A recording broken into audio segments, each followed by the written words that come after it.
Hello, everybody. I'm Bill Clark with Thomas Pest Services, and we just want to spend a few minutes answering any questions you may have about hantavirus and what that means for you in the Northeast.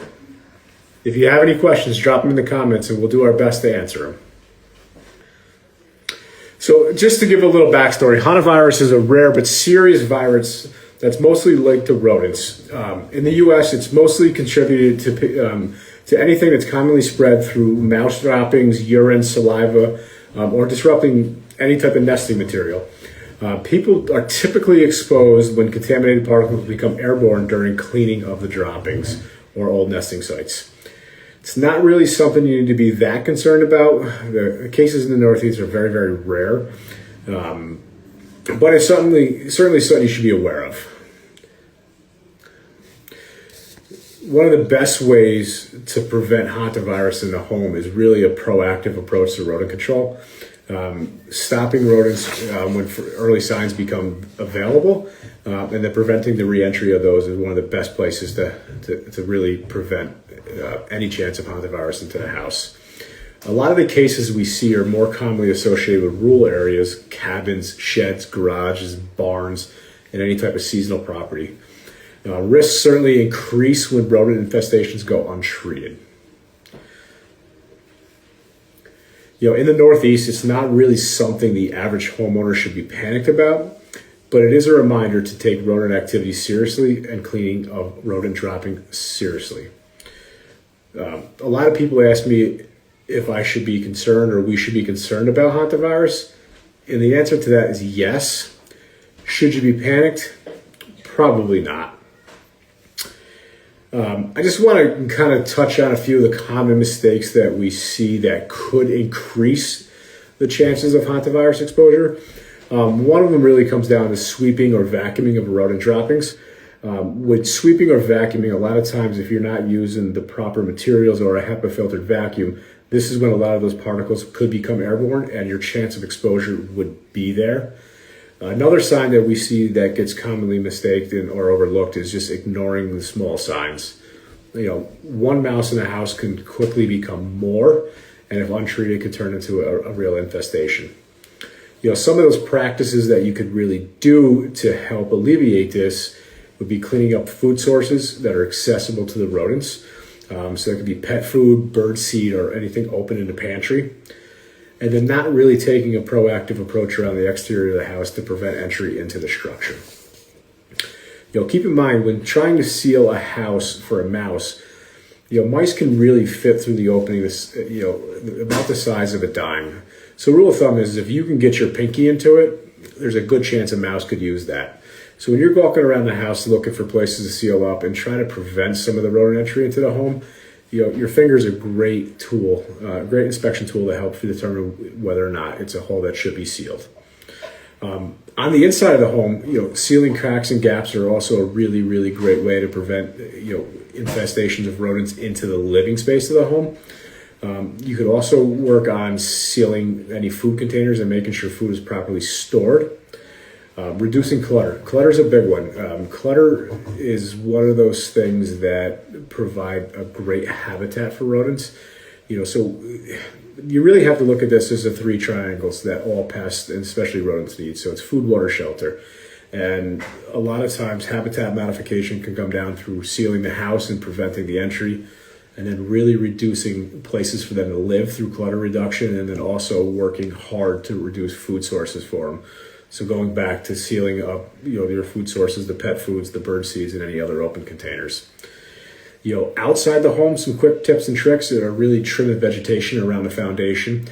Get that foundation completely visible and accessible for to inspect and to seal those potential openings. Storing firewood away from the home is also another great tool. Stacked firewood is a great harborage for rodents to live.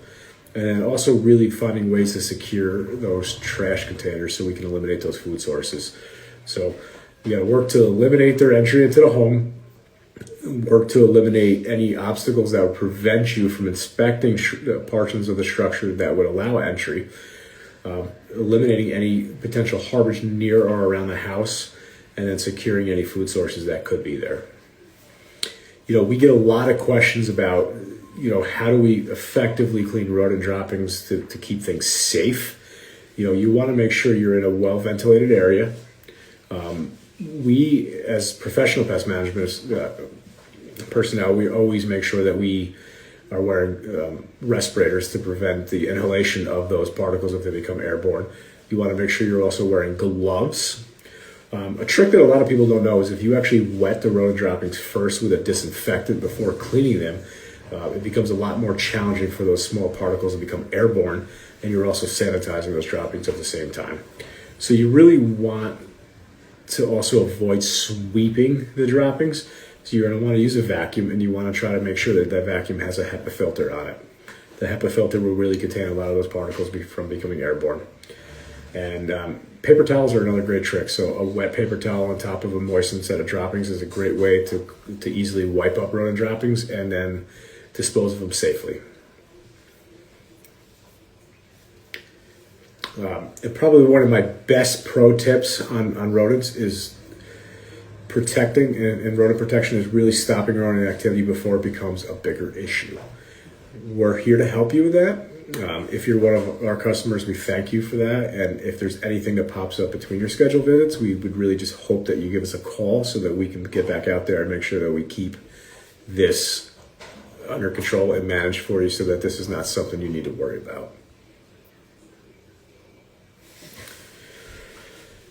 I want to just kind of go through a couple of questions that we get often.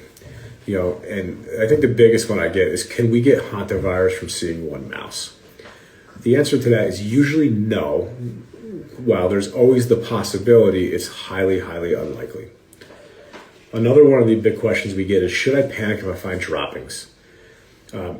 The answer to that is no. But if you're going to clean them up or have somebody clean them up for you, you need to do it carefully, following a lot of the safety precautions that we talked about earlier with gloves, respirators, disinfectants, and using those HEPA filters. The third question that I get a lot are my pets at risk? Well, pets can encounter rodents, so yes, to a point. But it's just like with you guys, the likelihood is very, very low, but prevention is still really what matters most here. In the Northeast, we have really fall and winter are our major rodent seasons, but activity does happen year round. So I would really encourage you to be vigilant and look towards ways to prevent rodents year round. Another question that we get from time to time is, when should someone call a pest professional when dealing with rodents? Everyone here has a different action threshold on what they really require before they take action in a rodent control program. But some of the things I look at is, does the activity repeat year after year, month after month, or time after time? Are you hearing scratching in the walls? Are you seeing droppings in multiple areas of the house? Are you cleaning those droppings up and they quickly return? Are you noticing nesting material? This could be bunched up insulation. This could be cotton that you found stolen out of the bathroom. It could be really any of those soft materials that they can use. Or if you've really tried some over-the-counter products and you're finding that they just aren't working for you.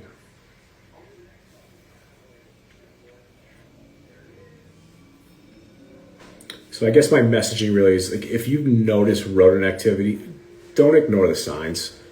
Call us, we're here to help. Our team is trained on how to properly identify entry points, seal entry points, understand what type of rodents you're dealing with, deploy the best methods for control. And that could be different from structure to structure. We have some options that are really, really great for management. We have some options that are great for long-term control.